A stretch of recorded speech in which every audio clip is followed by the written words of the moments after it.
मग कोणत्या प्रश्नाचं उत्तर सांगा मला? सांख्यमताचं खंडन झालं. सांख्यमताचं खंडन झालं. किती तत्व मानलं सांख्य? सांख्यमत दोन प्रकृती कसलं सांगायचं? अरे किती मानलं? 25 तत्व. कोणते कोणते 25? पुरुष, प्रकृती, महत्त्व, अहंकार, पंचन, आणि एक मन. जोरात बाबा आहे. आता ईश्वर का वाढत नाही? ते म्हणतात कर्मच फळ देतं, ईश्वर मानण्याची गरज नाही. सांख्य वेदांताने खंडन कसं केलं आहे? वेदांती म्हणतात जर कर्मच फळ देत असेल तर ताबडतोब फळ मिळायला पाहिजे, पण ताबडतोब मिळत नाही, कालांतराने फळ मिळते. त्यामुळे फलदाता कोणीतरी ईश्वर मानला पाहिजे. आणि कर्म जड आहे, कर्म कोणतेही फळ देऊ शकत नाही. अरे जड आहे. हा, कर्म जड आहे. जड कोणाला बनलं? ज्याला स्वतःचंही ज्ञान नाही आणि दुसऱ्यांचंही ज्ञान होत नाही. ज्याला स्वतःचंही ज्ञान नसतं आणि दुसऱ्यांचंही ज्ञान नसतं त्याला जड म्हणतात. बरोबर आहे. आणखी जड कोणाला बनलंय? काम कसं आहे? जड आहे, क्रिया करत नाही. क्रिया करत नाही. क्रिया केली अशी तर फार समजलंच नाही तर क्रिया काय करणार नाही का? बाहेर मानणारा समजलंच नाही. एखादा रस्त्यावरच एखादा माणूस उभा असो, बाहेर असो, चालवणारा ड्रायव्हर भोंगा वाजून वाजून हैराण होतो, तरी तो काय होत नाही. नंतर ड्रायव्हरच उतरतो, त्याच्याजवळ जातो, म्हणलं तुला भोंगा ऐकू येत नाही का? तो म्हणलं तिथं बॉम्बचा आवाज झाला तरी ऐकू येत. कारण तो काय जड स्वरूप आहे, दोडच आहे त्याच्यामध्ये, जड आणि चेतन. मग चेतन कोणाला म्हणायचं? अरे चेतन कोणाला? क्रिया असते, स्वतःच आणि इतरांचं ज्ञान असतं. ज्याच्यामध्ये क्रिया असते आणि ज्याला स्वतःच आणि इतरांचंही ज्ञान असतं. नाही, बरोबर आहे. जड त्याला म्हणायचं बरं का? ज्याच्या ठिकाणी आभास असतो त्याला चेतन म्हणायचं, आणि ज्याच्या ठिकाणी आभास नसतो त्याला काय म्हणायचं? आभास असतो का नाही? पण जीवाची प्रक्रिया कशी आहे?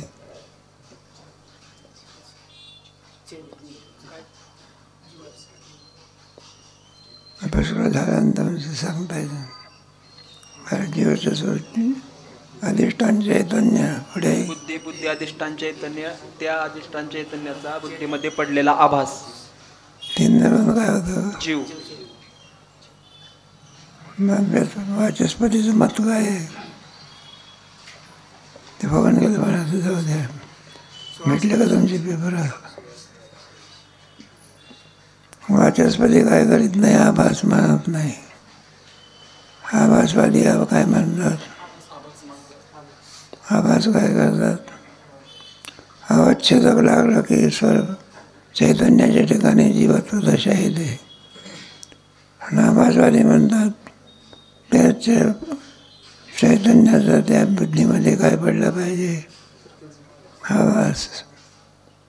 म्हणून आभासवादी एक आभास मानतात, अवच्छेदवादी आभास काय करीत नाही, मानत नाही. दोन मत आहे का तुम्हाला? दुसऱ्या तरंगात आहे. त्याचं खंडन आहे पुढे पंचदशी ग्रंथामध्ये. आता हे आत्मा बांधतात ना कोण तुमचे सांख्य दर्शनकार, पुरुषालाच आत्मा म्हणतात ते, प्रकृती आणि पुरुष. त्याच्यामध्ये प्रकृतीच्या बाबतीमध्ये त्यांचं मत काय आहे?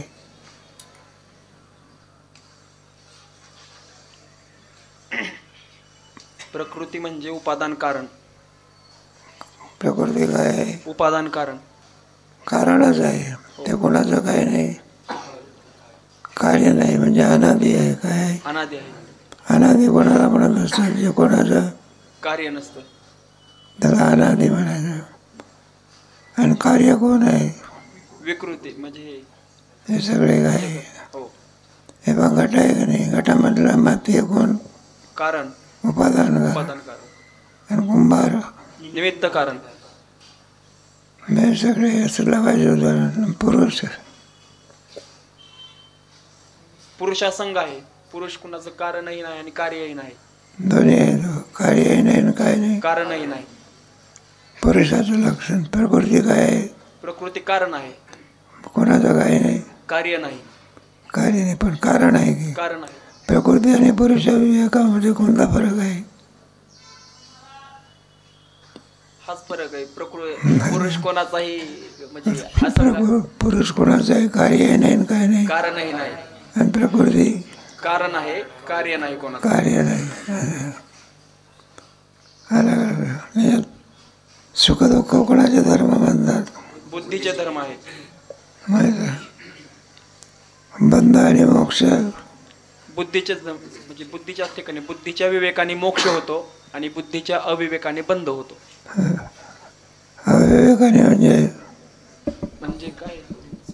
विवेक नसेल तर म्हणजे विवेकाने काय होतो? मोक्ष होतो. ज्ञान विवेक काय करतो? भेद ज्ञान निवृत्त करतो. काय करतो? भेद ज्ञान निवृत्त करतो. स्वरूपाची काय करून देतो? ओळख करून देतो. विवेकाचं काम आहे. हे पाहतो जगात आणि परमात्मा आहे. जेव्हा परमात्मा जगताहून काय आहे? वेगळा आहे. विधान त्याचं पण मग परमात्मा जगताहून वेगळा. पण परमात्मा कसा आहे? सद्रूप चिद्रूप पुढे आनंद स्वरूप. असं याला विवेक म्हणायचं. काय म्हणायचं? विवेक. नाही तर आपण पुरुषाला प्रकृती म्हणतो, प्रकृतीला काय म्हणतो? पुरुष म्हणतो. नाही ना आपलं बाई आपल्या बाबाला दादाच म्हणते, यजमानाला काय म्हणते? दादा. भावातला काय कळायला पाहिजे? फरक कळाला. विवेक कळायला पाहिजे. विवेक म्हणजे काय? विविधतेची विवेक आहे. दोन पदार्थामधला भेद करणं याला काय म्हणायचं? विवेक. नाही का आपण शरीरालाच काय मारून बसलो? आत्मा. मग शरीर आत्मा होतो का? नाही.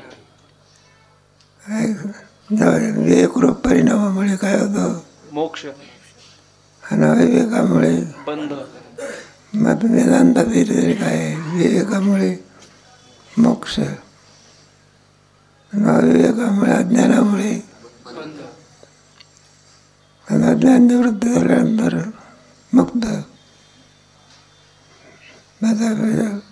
सांख्य तत्व झालं. त्याने आत्मा कसा मानला आहे? असंग स्वरूपाचा. पण असं असून एक मानला की अनेक मानले? अनेक मानले. अनेक मानले का अनंत मानले? अनंत मानले. जेवढे जीव तेवढे आत्मे. असं पुढे सांख्यमत संपलं. हो. आता कोणतं मत? न्यायमत. परिच्छेद क्रमांक 32. आत्मस्वरूपाविषयी न्यायमत. न्यायमतात द्रव्य, गुण, कर्म, सामान्य, विशेष, समवाय आणि अभाव हे मुख्य 7 पदार्थ मानतात. तर्क चांगलं म्हणतात. हो. या 7 पदार्थाचा विचार ज्याच्यामध्ये केलेला न्यायशास्त्र म्हणतात. त्याला तर्क चांगला. तर प्रत्येकाचं लक्षण बघेल तर पुढे सांगणार आहे. वाचा. द्रव्यात पृथ्वी, आप, तेज, वायू, आकाश, काल, दिशा, आत्मा आणि मन असे 9 भेद आहेत. द्रव्ये सर्व नित्य आहेत. त्यात पहिली 4 परमाणु रूपाने नित्य आहेत. कार्यरूपाने मात्र अनित्य आहेत. शेवटचे मन अणुच आहे म्हणून नित्य आहे. बरं, किती द्रव्य मानले? मग द्रव्य कोणाचा विचार चालला? द्रव्याचा. हो. द्रव्य, गुण, कर्म, सामान्य, विशेष, समवाय विशेष आणि अभाव. द्रव्य किती मानली? 9 द्रव्य मानली. कोणती 9 द्रव्य मानली? पृथ्वी आप तेज वायू आकाश काल दिशा आत्मा आणि मन. पंचमहाभूत काल दिशा आत्मा आणि मन. 5 आणि 4 9. आता नित्य कोणते अनित्य कोणते? पहिली 4 परमाणु रूपाने नित्य आहेत. कोणत्या रूपाने? परमाणु रूपाने. पृथ्वी कार्य रूपाने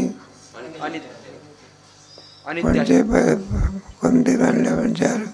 पृथ्वी आप तेज वायू नाही, पृथ्वी आप तेज आणि वायू. आकाश का नाही? आकाश काय? अरे आकाश का नाही? नाही सर, कार्यरूपाने नित्य. 4 परमाणू पाडता येतात. पृथ्वी आप तेज आणि यांचे परमाणू पाडता येतात. आकाशाचे परमाणू नाही, काय नाही परमाणू. म्हणून तो काय आहे? नित्य आहे. आणि बाकीचे परमाणू रूपाने काय आहे? नित्य आहेत. कार्यरूपाने अनित्य आहेत. म्हणून आकाश फक्त कार्यच आहे, त्याचे परमाणू काय करता येत नाही. म्हणून आकाशाला परमाणू पाडता न आल्यामुळे काय म्हणायचं? नित्य आहे. आणि बाकीचे कोणत्या रूपाने नित्य आहे? परमाणू रूपाने आणि कार्यरूपाने अनित्य आहेत. आहे काय? आता उदाहरणार्थ तुमचे घट आहे. घट हे काय आहे? कार्य आहे. आणि त्याच्यातली माती कारण आहे. मग त्याच्यात नित्य कोण आहे? माती नित्य. माती आणि घटाचा आकार अनित्य येतो. काय काय? मग तेच न्याय सुद्धा माझ्या पुढे. शेवटचे मन अणुच आहे म्हणून नित्य आहे. आकाश काल. शेवटचे 2 म्हणजे कोणते? शेवटचं मन. आणि पुढे मनच एक अणु आहे त्यामुळे नित्य आहे. हे काय आहे? शेवटचे 2 म्हटले ना? नाही 2 नाही, शेवटचे मन अणुच आहे त्यामुळे नित्य आहे. बरं. पुढे न्यायाचं थोडक्यात सांगितलेलं आहे. भरपूर आहे न्यायाचं शास्त्र, पण ते आपलं इथे थोडक्यामध्ये दिलं. थोडक्यात मध्ये दिलं हेच तर बरं झालेलं आहे म्हणा. नाही तर पुढे वाचा. आकाश काल दिशा आणि आत्मा ही व्यापक व स्वरूपतः नित्य आहेत. आत्म्यात जीवात्मा व परमात्मा असे 2 भेद आहेत. हे बघा, जीवात्मा आणि कोणता? परमात्मा.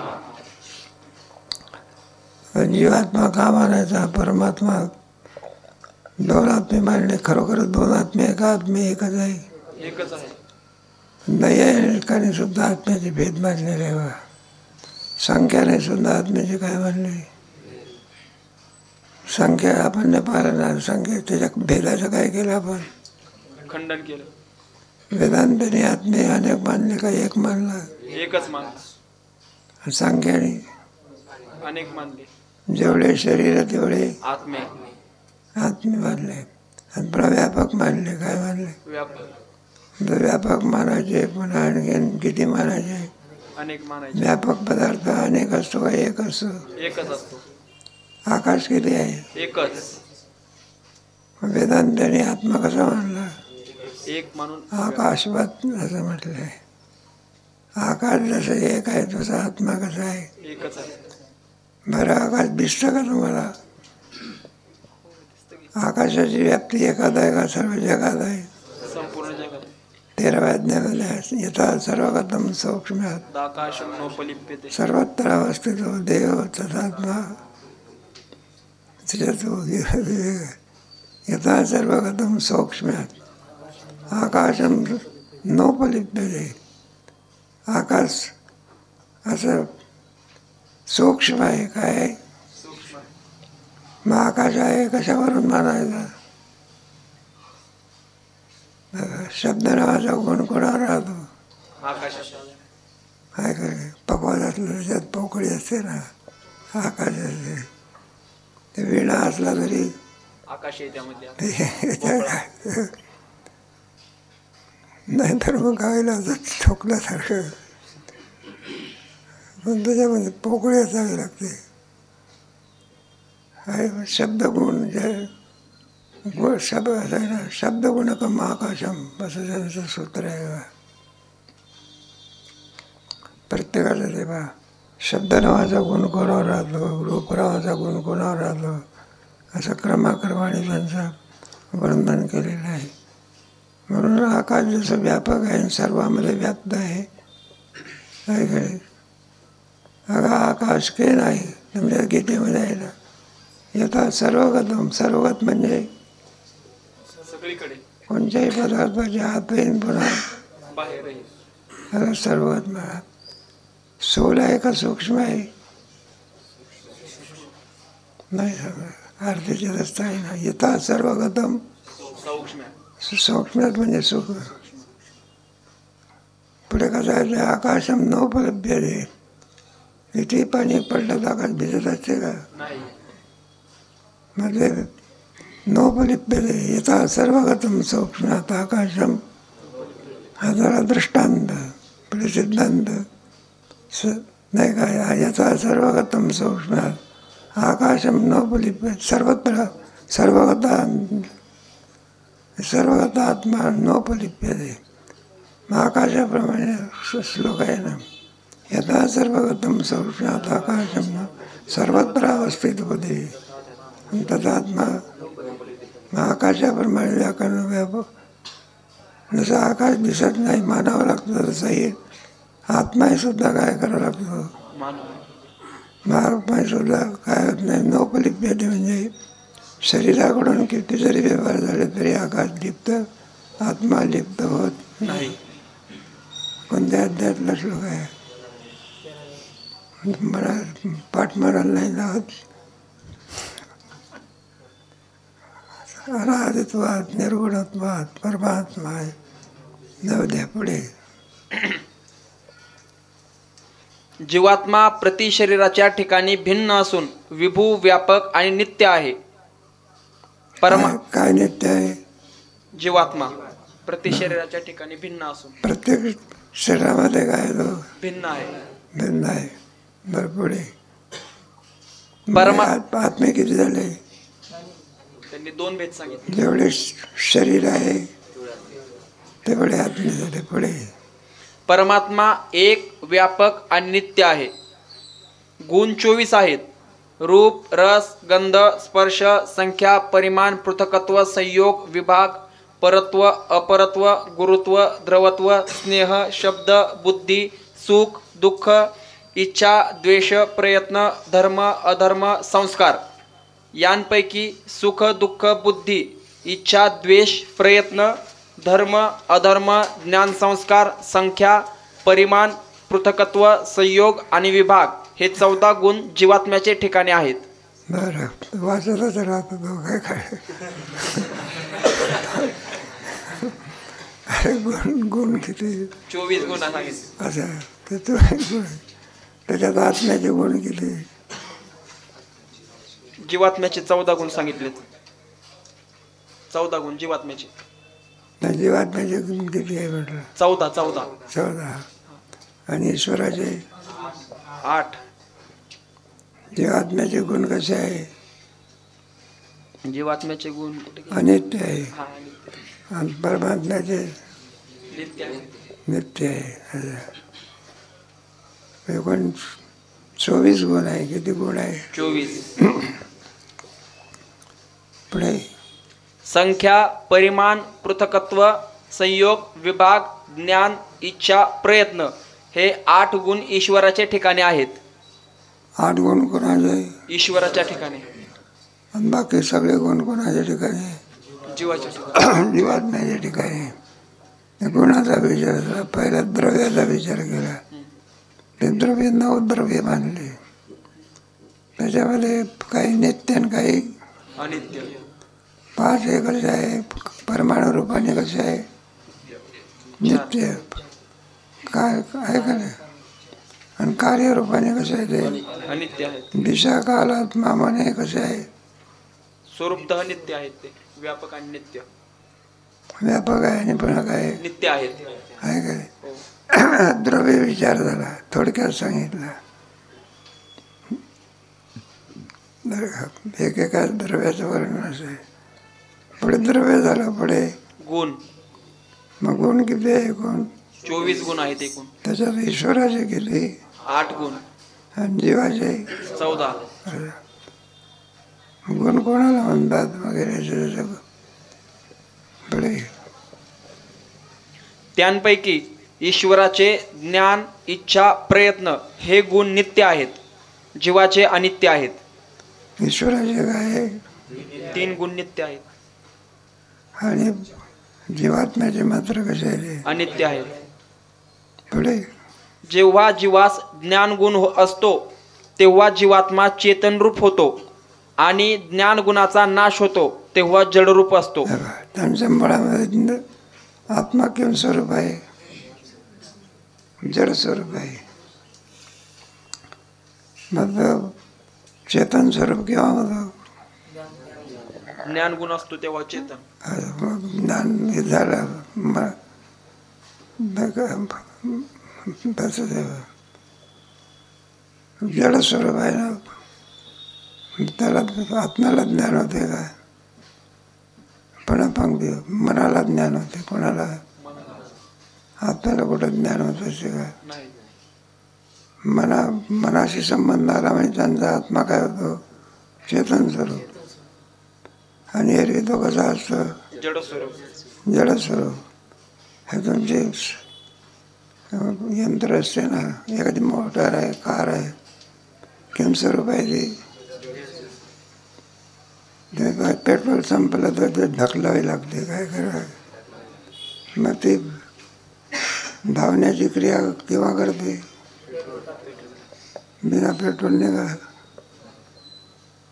मग त्याच्यामध्ये त्या ड्रायव्हरने किक मारली म्हणजे काय होते?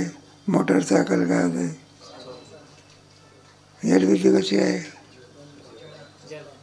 अरे किती कोटी रुपयाची जरी उरला कार असला, पेट्रोल संपल्यावर मग ते का चेतन स्वरूप आहे का? मग त्याच्या ठिकाणी क्रिया कोणामुळे आली? पेट्रोलमुळे. तसं मन कसं आहे? मुळात जड स्वरूप आहे.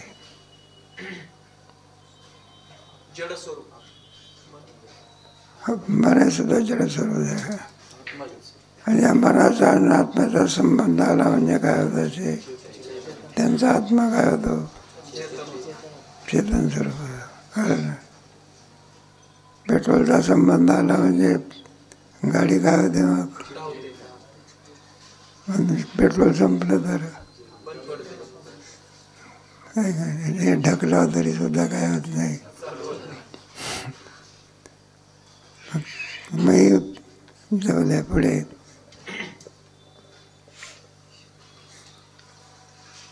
पहिल्या 4 द्रव्यांचे परमाणु नित्य आहेत म्हणून सांगितले आहेच. खिडकीच्या उजेडात जो अतिसूक्ष्म रज दिसतो त्याच्या 6व्या भागाचे नाव परमाणु आहे. परमाणु आरंभित ही सर्व पृथ्वी आहे. परमाणुचं लक्षण काय? आता लक्षण सांगता. परमाणु कोणाला म्हणतात? सूर्य असतो ना, आणि एखाद्या छिद्रामधून त्याचा काय पडतो? प्रकाश. आपला किरण पडते. काय पडते? किरण. आणि त्याच्यामध्ये पांढरे पांढरे काय दिसतात? रजक. काय कर त्या किरणामध्ये दिसणारे पांढरे बिंदू, त्यांचा समाभाग जेवढा असेल तेवढा त्यांचा परमाणु असतो. मरीची जारस्तम श्रेष्ठतम विभागा उच्चते असं म्हटलेलं आहे. मग सूर्य एखाद्या झरोक्यातून सूर्याचं किरण पडत असते, त्याच्यामध्ये असे तरंग दिसतात. मग परमाणूचा कोणता भाग? 6वा भाग. नाहीतर तुमच्या काय म्हणतो का दुसरी लक्षण आहे बघा. एखाद्या लहान पोराचा केस, त्याचे किती भाग करायचे? याच्यातला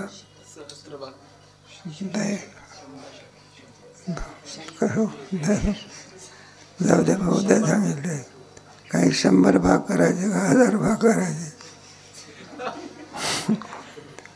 लहान मुलाचा केस घ्यायचा, त्याचे किती भाग करायचे, धरून त्याला 100 भाग करायचे, शेवटच्या भागाला काय म्हणायचं, परमाणु आहे. काय तुमच्या आता आठवत नाही मला, जाऊ दे पुढे. 2 प्रकार सांगितलेले. एक सूर्यकिरणामध्ये असलेल्या बिंदूचा समभाग म्हणजे परमाणु, आणि लहान मुलाच्या केसाच्या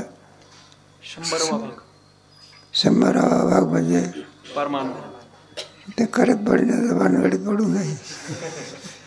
कानाने फक्त काय करायचं, ऐकायचं. पुढे तसेच जात्यादी पदार्थ न्यायमतात नित्य आहेत. मी मनुष्य, मी ब्राह्मण अशी देहात्मभ्रांती असते. त्यापासून रागद्वेषाधिक आणि धर्माधर्माचे ठिकाणी प्रवृत्ती होते. तेव्हा जात्यादी धर्म कसे आहेत, न्यायमतात नित्य आहेत. जात्यादी धर्म म्हणजे जात असताना मी ब्राह्मण आहे, मी क्षत्रिय आहे, मी शूद्र आहे, मी मनुष्य आहे, हे नित्य आहे. पुढे आत्म्यास संसाराचा हेतू त्याच्या पुढचं वाक्य आहे ना, त्यापासून रागद्वेषाधिक आणि धर्माधर्माचे ठिकाणी प्रवृत्ती होते. म्हणून त्याच्यापासून राग द्वेष आहे, आणि त्याच्यापासून मग धर्म आणि अधर्म, द्वेषापासून अधर्म आणि रागापासून धर्म. राग द्वेष तुमच्या गीतेमध्ये सुद्धा आहे ना, गीतेच्या 3ऱ्या अध्यायामध्ये राग द्वेष एक विषयानंद चरण आत्मवशी विद्यात्मा कामयेश क्रोधयेश महाशनो महापापा राग दोष निवारे, त्याचा तिथे वर्णन आहे. पुढे या प्रवृत्तीमुळे शरीर संबंधद्वारा जीवात्म्यास सुखदुःखे होतात. आत्म्यास संसाराचा हेतू भ्रांतिज्ञान आहे. भ्रांतिज्ञान तत्वज्ञानाने निवृत्त होते. मी कोण आहे, ब्राह्मण, मी क्षत्रिय, याच्यापासून राग देश उत्पन्न होतात, त्याच्यापासून सुखदुःखाचे धर्म होतात. यालाच वेदांत त्यांच्या शास्त्रामध्ये बंध असं म्हणतात. काय म्हणतात, बंध. आणि तो बंध तत्वज्ञानाने काय होतो, निवृत्त होतो. आत्मस्वरूपाच्या ठिकाणी कोणत्याही जातीचा संबंध आहे. आत्माला ब्राह्मण नाही, क्षत्रिय नाही, वैश्य नाही, शूद्र नाही, त्याच्या ठिकाणी राग नाही, त्याच्या ठिकाणी काही नाही, धर्म नाही, अधर्म नाही. असा जो विवेक असतो त्या विवेकाला काय म्हणायचं, तत्वज्ञान. आणि या तत्वज्ञानाने काय होतं, मोक्ष होतं. पुढे देहादी सर्व पदार्थ आत्म्याहून भिन्न आहेत, या निश्चयाचेच नाव तत्वज्ञान. तत्वज्ञान म्हणजे काय, देहाचा आणि आत्म्याचा कोणताही संबंध नाही. आत्मा सर्व त्याच्यावर कसा आहे, तो अलिप्त स्वरूपाचा आहे. आकाशाप्रमाणे, आकाश जसा आणखी कोणाशी संबंध ठेवत नाही, तो जसा अलिप्त आहे, त्याप्रमाणे देहाधिकाचा आत्मस्वरूपाच्या ठिकाणी काय नाही, संबंध नाही. बरं, ते संबंधाचे प्रकार याच्यात काय वर्णन केलं आहे, संयोग संबंध, समवाय संबंध वगैरे अनेक विचारतो त्या तर्कसंग्रहामध्ये. संयोग संबंध म्हणजे काय, समवाय संबंध म्हणजे काय. संयोग संबंध म्हणजे एखादा पक्षी झाडावर बसला, कोणता संबंध आहे, संयोग संबंध. आपला तोंडाचा आणि आपला काळेपणाचा कोणता संबंध आहे, समवाय नित्य संबंध. जाऊ द्या, थोडक्यात न्यायमत ऐकायचं म्हणून ऐकायचं म्हणे, बघितलंच मध्यंतरी कशाला असलं कोणाला माहिती. पण चांगलं आहे, प्रत्येक दर्शन करायची मत माहिती असली म्हणजे आपल्याला त्याचा आनंद होत असतो. या न्यायाने तत्वज्ञान म्हणजे काय, देहाधिकाहून आत्मा काय आहे, भिन्न आहे. मग वेदांतामध्ये तत्वज्ञान कोणतं आहे, तर नाही सांगलं. आत्म्याचा विवेक म्हणजे तत्वज्ञान आहे. वेदांतात ते सुद्धा देहाला आत्मा म्हटलेला आहे का, नाही. देवान आत्मा काय भिन्न आहे. तुम्हाला कोश गेला ना, हे कोश आत्मस्वरूप होऊ शकत नाही. त्या कोश अन्नमय कोश, प्राणमय, मनोमय, पुढे विज्ञानमय, आनंदमय कोश. पुढे आनंदमय कोश. आनंदमय कोश म्हणजे शरीर. स्थूल शरीर. शरीरात्मा का नाही? त्याला उत्पत्ती आहे, पुढे काय आहे? विनाश आहे. मग शरीर काय होऊ शकत नाही. आत्मा होऊ शकत नाही. मग शरीर झाला, पुढे कोणता तुमचा प्राण असतो. प्राणात्मा का नाही? प्राण जड स्वरूप आहे. तो जड स्वरूप आहे. झोपेमध्ये प्राण असतो की नाही? हो. महासुने सुद्धा चोर सगळं काय घेऊन जातो. नाही समजलं का? झोपेमध्ये काय आहे? प्राण. प्राण आहे ना. प्राण संपून गेला तर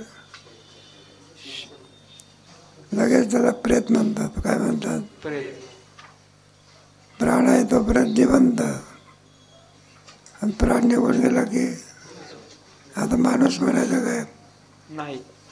मग काय म्हणायचं? प्रेत. तेव्हा काही दिंडी बिंडी लावून एखाद्याचं प्रेत चाललं असलं म्हणजे कार्ट्याला पोरायला असं वाटते वारकऱ्याची दिंडी चालली. आणि त्याची आई असते त्या मुलाची. हे म्हणला कार्ट्याला जाऊ नका तिकडे. नाही म्हणलं आई दिंडी चालली. अरे दिंडी चालली आहे म्हणलं, मड चाललाय. बाजारात नेतात ना मड. काय करायला लागेल? प्राण निघून गेला तर काय म्हणायचं?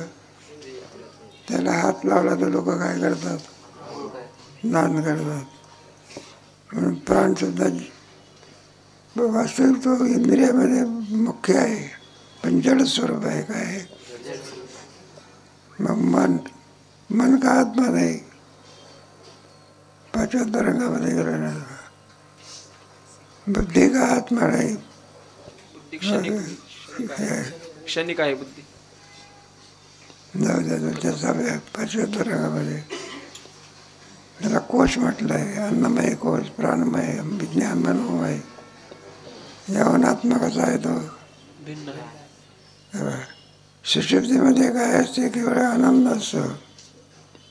त्या अज्ञानाला आनंदमय कोश म्हटलेला आहे. काय म्हटलेलं आहे? जाऊ द्या. तेव्हा देहाहून आत्मा भिन्न आहे. देहाचा आणि आत्माचा काही संबंध नाही. याला त्या न्याय काय होते तत्वज्ञानामध्ये, त्याला तत्वज्ञान. आणि आत्मा देहादेखून काय आहे? या तत्वज्ञानाने 21 दुःखाची काय होती निवृत्ती. पुढे क्रमाने सांगायचं आहे. वाचा. या तत्वज्ञानाने मी मनुष्य, मी ब्राह्मण ही भ्रांती निवृत्त होते. भ्रांती निवृत्त झाली म्हणजे रागद्वेषाचा अभाव होतो. भ्रांती आहे तोपर्यंत रागद्वेष. भ्रांती निवृत्त झाली की रागद्वेषाचा काय होतो?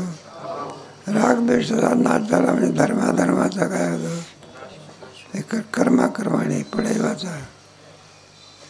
त्यांच्या अभावामुळे धर्माधर्मोत्पादक प्रवृत्तीचा अभाव होतो आणि प्रवृत्तीच्या अभावामुळे शरीर संबंधरूप जन्माचा अभाव होतो. धर्माधर्मामुळे प्रवृत्ती व्हायला पाहिजे, ती प्रवृत्ती होत नाही. आणि त्याच्यामुळे कशाचा अभाव होतो? प्रवृत्तीमुळे. तिथे वाचा. आणि प्रवृत्तीच्या अभावामुळे शरीर संबंधरूप जन्माचा अभाव होतो. मग शरीर संबंध रूप जन्माचं म्हणजे जन्म आणि मृत्यू कोणाला आहे? शरीराला. शरीरच नाही तर जन्मही नाही, पुढे काय नाही. मृत्यू.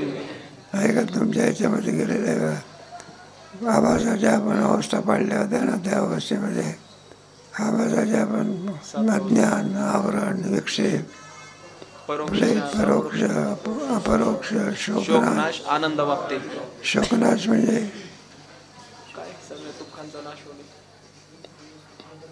गेलो तुम्हाला. शोकनाश आहे ना. सर्व दुःखांचा नाश होणे. सर्व दुःखांचा नाश होणे म्हणजे शोकनाश.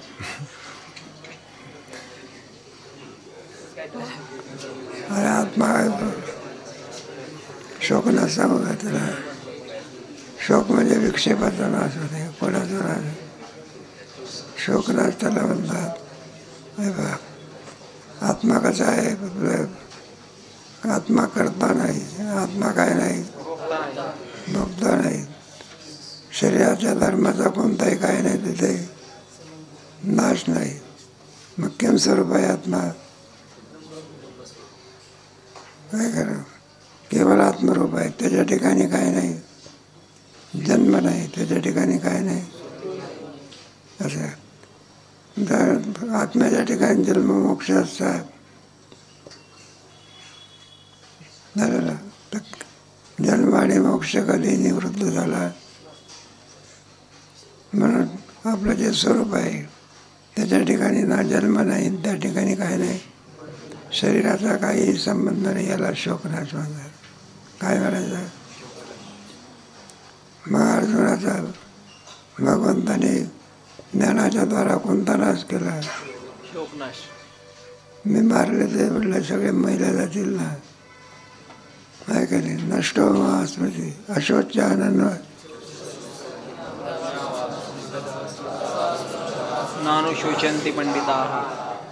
हा जो विक्षेप असतो की नाही, मी काळा आहे, मी गोरा आहे, मी शरीर आहो, मी जन्मणार आहे, मरणार आहो, नाही का, सुख आहे, दुःख आहे, याला काय म्हणतात? वेदांतात शोक म्हणतात. आणि ज्ञान झालं म्हणजे आभासाच्या ठिकाणी शोकाचा काय होत असतो? नाश होत असतो. चौथ्या तरंगामध्ये सांगितलं आहे ना, चौथ्या तरंगात सांगितलं ज्ञान कोणाला होते त्यावेळेमध्ये आवाजाची अवस्था. त्याच्यामध्येच बरं का, सहावी अवस्था कोणती आहे? शोकनाश. अज्ञान, आवरण, विक्षेप, परोक्ष, अपरोक्ष, असावय असापी आनंद वाटते. हा शोकनाश ज्ञानाने जातो की नाही. कोणाच्या अवस्थेत? शरीराच्या का आभासाचे? आत्म्याच्या आहे का? मग नाही आत्म्याच्या आहे का? मग सगळ्या आभासाच्या, खऱ्या आभासाच्या सुद्धा नाही, कोणाच्या नाही. मग कोणाच्या आहे? ते बुद्धीचे आहे. तात्विकदृष्ट्या विचार केला तर कोणाच्या आहे? त्या आभासाच्या सुद्धा का नाही? आत्म्याच्या नाही म्हणून कोणाच्या नाही. जे बिंबात असते तेच कोणाचेच असते. बिंबातच नाही तर आहे काय? विहिरीतच पाणी नाही तर पोहऱ्यात कुठून येईल? मग तर शोकनाश असं म्हणत असतं. यांच्या ह्याच्यामध्ये आत्म्या नाही का, देहाधिक वगैरे काय आहे, भिन्न आहे. या तत्त्वज्ञानाने शोकाचा काय होतो? धर्माधर्म, धर्माधर्मापासून पाप आणि पुण्य. हे कशामुळे? शरीराच्या ठिकाणी मी कोण आहे? ब्राह्मण आहे, क्षत्रिय आहे, वैश्य आहे, त्याच्यापासून पुढे राग द्वेष, त्याच्यापासून धर्माधर्म, धर्माधर्मापासून पाप आणि अशी मालिका लावलेली आहे. पुढे आणि प्रारब्धाचा भोगाने नाश होतो. शरीर संबंधाच्या अभावाने 21 दुःखांचा नाश होतो. किती दुःखाचा? 21. शरीराशी काय तत्वज्ञानाने शरीराचा आणि आत्म्याचा भेद काय होत असतो? नाहीच होत. मी आत्मस्वरूप आहे. शरीराचा माझा त्याचा काहीही संबंध नाही. मग सगळं दुःख कोणामुळे? आत्म्यामुळे का शरीरामुळे? आमचं शरीर किती प्रकारचं दुःख आहे ते 21. एकाच प्रकारचं आहे, पण एकाचे किती केले? कोणते 21? त्या 21 दुःखांच्या नाशासच न्यायमतात मोक्ष म्हणतात. त्याला काय म्हणायचं? मोक्ष. वेदांताचा मोक्ष कोणता आहे? वेदांताचा नाही सांगता येत. अत्यंत दुःखाची निवृत्ती. बरोबर आहे ना. अरे पहिल्या तरंगातून गेलो दुसऱ्या तरंगात झाला. सकल दुःखाची निवृत्ती आणि परमानंदाची. यांच्या मतामध्ये काय आहे? सकल दुःखाची आणि परमानंदाची प्राप्ती कुठे आहे? 21 दुःखांची फक्त दुःखाची काय आहे आणि सुखाची काय नाही. प्राप्ती नाही. असा यांचा मोक्ष आहे. वेदांताचा मोक्ष म्हणजे सकल दुःखाची निवृत्ती परमानंदाची प्राप्ती. प्राप्त आहे. सांख्याचाही मोक्ष कसा आहे? दुःखाची निवृत्ती. परमानंदाची काय नाही. प्राप्ती नाही. वेदांताचा मात्र मोक्ष परत सुखाची निवृत्ती प्राप्ती आणि दुःखाची पुढे. शरीर, श्रोत्र, त्वचा, चक्षु, रसना, घ्राण आणि मन या 6 इंद्रियांचे 6 विषय आणि त्यांची 6 ज्ञाने, सुख आणि दुःख अशी 21 दुःखे आहेत. हे किती उंदे आकड्याने बघा. एक पहिला कोणता आहे? शरीर, एक. श्रोत्र, त्वचा, संख्या म्हणत जा. त्वचा 3, चक्षु 4, रसना 5, घ्राण 6 आणि मन 7. आणि 5 काय झाले? इंद्रिय. 6 कोण झाला? पुढे 7 झाले. अरे 5 इंद्रिय ना. इंद्रिय किती आहे? 5 इंद्रियाचे 5 विषय.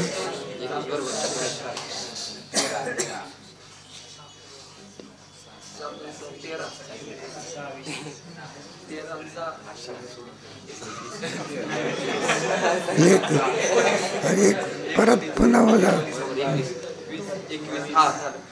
शरीर 1, श्रोत्र 2, त्वचा 3, चक्षु 4, रसना 5, घ्राण 6 आणि मन 7 आणि 6 इंद्रियांचे 6 विषय म्हणजे 13 आणि त्यांची 6 ज्ञाने 19, सुख आणि दुःख 21. असे 19 बरं आली.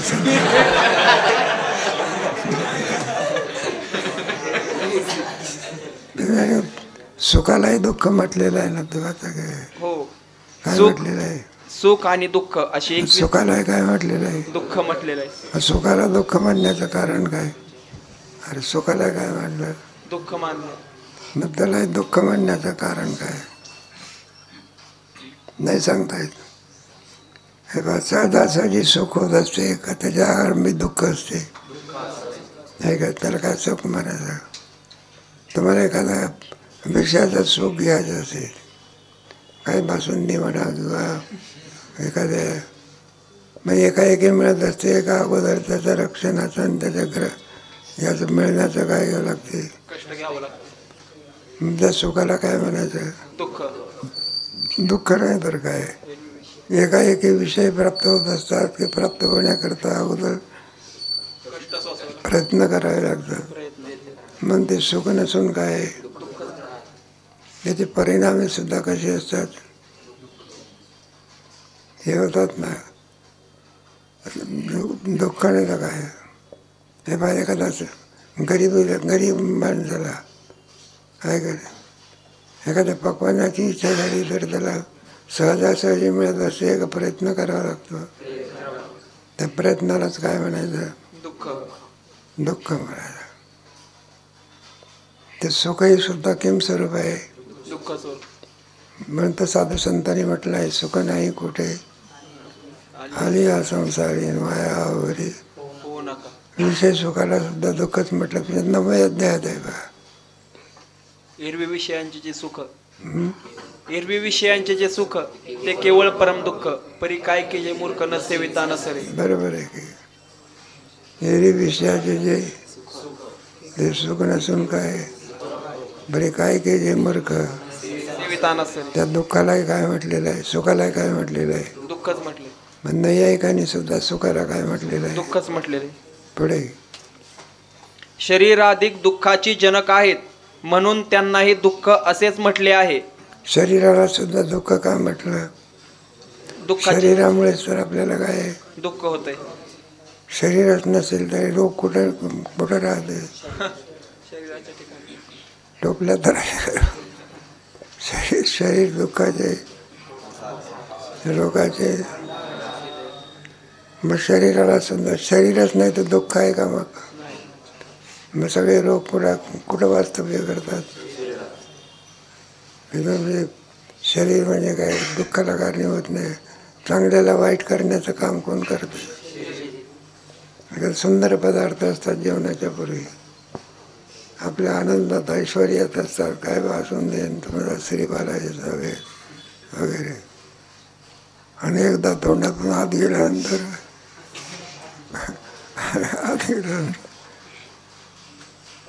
तोंडातून पुढे गेले ते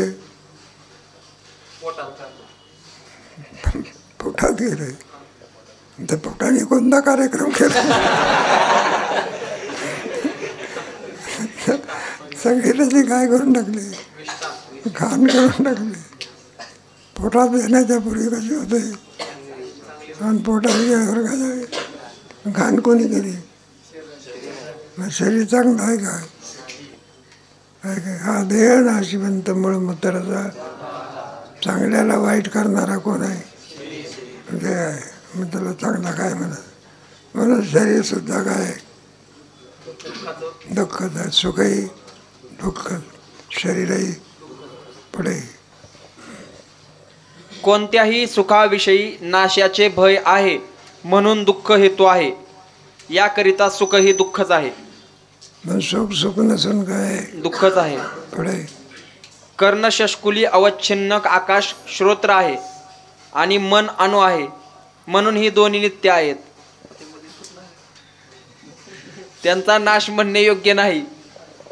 तथापि श्रोत्र आणि मन पदार्थ ज्ञानोत्पत्तीद्वारा दुःखास हेतू आहेत. श्रोत्र आणि मन ज्ञानोत्पत्तीद्वारा काय आहे? एखाद्या माणसा कुठेतरी आपला कंडक्टर होता, त्या कंडक्टरचा आणि प्रवाशाचा थोडे पैशाच्या बाबतीमध्ये भानगड झाले का? त्या कंडक्टरने त्या माणसाला जोर शिव्या दिल्या, काही विचारू नका. आता त्या माणसाने प्रतिक्रिया केली पाहिजे, कारण एक दोन दिल्या जाऊ द्या. तो काहीच बोलेना, काय होईना, शिव्या देऊन सुद्धा काय होईना. म्हणलं लोक म्हणू लागले, म्हणलं काय स्थितप्रज्ञ आहे का काय आहे? इतक्या शिव्या देऊन त्याची प्रतिक्रिया काहीच नाही. मग एकाने सांगितलं, म्हटलं प्रतिक्रिया काय होईल? म्हणजे तू तोप टाकली तरी याला काय होत नाही. मग पुढचा परिणाम कोणामुळे होत असतो? श्रोत्र आहे काय? मग श्रोत्र सुद्धा सुखाला कारणीभूत आहे का दुःखाला कारणीभूत आहे? दुःखाला कारणीभूत आहे. पुढे मोक्षकालात कर्णशष्कुलीचा अभाव आहे म्हणून केवळ आकाशरूप श्रोत्र ज्ञान करून देत नाही. याकरिता श्रोत्राचा नाश सांगितला. मग श्रोत्राचा सुद्धा काय नाश आहे. पुढे आता आत्म्याचा आणि मनाचा संयोग तो ज्ञानास हेतू आहे. आत्मा आणि मन हे दोन्ही नित्य असल्यामुळे मोक्षकालातही त्यांचा संयोग आहे हे खरे. तथापि मोक्षकालातील त्यांच्या संयोगापासून ज्ञान उत्पन्न होत नाही. संयोग असतो तुम्हाला कळलं. जोपर्यंत आत्म्या मनाचा संयोग आहे तोपर्यंत काय होत आहे? ज्ञान होत आहे. आणि त्यांचा संयोग नसेल तर काय होत नाही? ज्ञान होत नाही. सुषुप्तीमध्ये मग आत्ममनाचा काय नाही, म्हणून सुषुप्तीमध्ये काय होत नाही. नाही एकाचं मत आहे, कोणाचं मत? आणि जागृतीमध्ये बरं का, आत्म्याचा आणि मनाचा काय आहे? म्हणून आपल्या जागृतीमध्ये काय होतं आणि सुषुप्तीमध्ये काय होत नाही. आत्ममनाचा आणि आत्म्याचा काय नाही, कारण त्यांचा आत्मा संयोगामुळे चेतन होतो. कशामुळे? तर संयोग नसेल तर आत्मा किंवा स्वरूप आहे नाही का. एखादी कार आहे ते ती चालण्याच्या क्रिया किंवा करते, त्या पेट्रोलच्या थेंबाचा संबंध आला तर काय चालतं, ते क्रिया होते कोणाच्या ठिकाणी. आणि संबंध नसेल तर क्रिया होत नाही. तसा आत्मा आणि मनाचा संयोग हा क्रियेला कारणीभूत आहे. म्हणून सुषुप्तीमध्ये आत्ममनाचा संयोग नाही, म्हणून सुषुप्तीमध्ये कोणत्याही प्रकारे क्रिया होत. पुढे अदृष्टसहित मनाचा संयोगच ज्ञानाचा हेतू आहे. जर नुसता मनाचा संयोगच हे बाई बस दुसऱ्यांदा पण नाही एकाच मत कोणाचा. मला केवळ आत्मा मनाचा संयोग ज्ञानाला हेतू आहे असं नसून अदृष्टासहित मनाचा संयोग. अदृष्ट असते की नाही, त्याच्यासहित जर मनाचा संयोग असेल तर तो ज्ञानाला कारणीभूत होतो. दुसऱ्या नैयायिकाचं मत आहे, 2 नैयायिक आहे ना, प्राच्य आणि तुम्हाला गेलं 4थ्या तरंगामध्ये ख्याती प्रकार नाही आहे. अन्यथा ख्याती कोणाची आहे?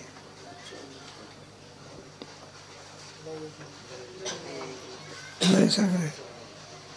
अन्यथा ख्याती नैयायिकाची आहे ना. आता कोण जरा म्हणा 4था तरंगाचा का पुन्हा पुन्हा बघायचं. तुमचे पेपर मिळाले का तुमचे? जाऊ दे, ते देईल कदम आले पुढे. जर संपलं का? मोठा परिचय संपलं का म्हटलं? परिचय आहे मोठा. 2 ओळी आहे. मोठा परिचय अर्धा परिचय झाला, अर्धा राहिला अजून. हो, परिचय मोठा. बरोबर, उद्या घेऊन आपण न्यायशास्त्र नाही कळालं. न्यायशास्त्राचे अधिकारी फार कमी आहे. तुम्हाला इथं ते हे होते आपले काय नाव, नामदेव शास्त्री, हे चिकित्सक होते. ते आता खोलून प्रश्न करायचे. मग त्याला म्हटलं तुम्हाला वेदांताची आवड आहे, चांगली गोष्ट आहे, म्हटलं ह्याच्या पुढे शिका की तुम्ही काहीतरी. मग त्यांनी मुंबईला जाऊन काशिकानंदाकडे काय करा, न्याय केला. न्यायशास्त्री न्यायशास्त्र आहे. अधिक विचार आहे याचा विचार कधी करू? उद्या करू. अजून अर्ध झालेलं आहे ना. मग आणखी पुन्हा उद्या घेऊन हे थोडे मात्र तुम्हाला कीर्तनामध्ये प्रवचनामध्ये सांगायला काय होते बरं पडते. वेदांताने किती, वेदांताने एकच मानले, एकमेवाद्वितीय ब्रह्म. संख्याने किती मानले? 2, प्रकृती आणि पुरुष. मग 25 मानले. त्याचे खरे 2च आहे बा. किती? 2च. प्रकृती पुरुषम दैव विद्येनादी भावपी विकारांश गुणांश विद्ये प्रकृती संभवान. आणि मग ते त्याच्या पुढे विकृती 25 तत्व झाले. पण मुळात किती आहे? 2च. वेदांताचे किती आहे? 1च. आणि न्यायाने किती मानले? 7 पदार्थ.